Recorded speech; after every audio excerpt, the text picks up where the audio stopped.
Hey everybody, thanks for tuning in to SNY.TV. I'm Steve Gelbs, he's Anthony DiComo of MLB.com, and this is your Mets spring training daily recap for Wednesday, February 15th. We saw Jeurys Familia get a nice side session in today, and for Familia, a lot hanging over his head in terms of a potential suspension, Anthony. One thing we did learn yesterday, though, from Terry Collins is that both he and Addison Reed are going to prepare this spring as if they are the closer on this team.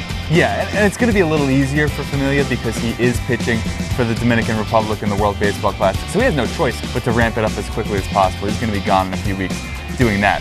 Addison Reed realistically is preparing to be the closer. I think the sense I'm getting from pretty much everyone around the Mets, whether that's the front office or the coaching staff or even the players, is that Jeurys Familia will have some sort of suspension come down from Major League Baseball. No one really knows for how long, and no one really knows when that suspension is going to come down, other than it might be a little bit. It might be closer to the season. So I think the Mets are kind of taking this in stride.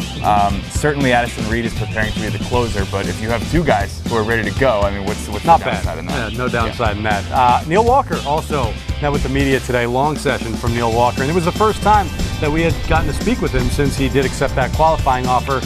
A lot of interesting nuggets. I'll let you take your pick, actually, what you thought was the most interesting between how his back's feeling, the fact that he has a first baseman's glove with him, so he's going to try that out a little bit, but also just wanting to be back here and potentially being open to an extension with the Mets. Yeah, everyone feels great this time of year. Everyone's trying 9 different positions this time of year. So I do think the most interesting part was Neil Walker saying, yeah, I took this $17.2 million qualifying offer, but I'm still very open to a contract extension, and the Mets have reciprocated that. Talking to people in the front office as far back as November when he did accept the qualifying offer, they said, hey, this doesn't mean we're against extending a guy who we like a lot, who we consider a clubhouse leader, who's been really good for us offensively in the year that he was here before he got hurt. So this is something that could come down soon. It's something that might not happen at all, but it also could happen as soon as spring training with all of us down here. Remember when the trade was made last year, it felt like really a one-year thing because Dilson Herrera was knocking on the door. Dilson Herrera now in the Cincinnati organization. There is no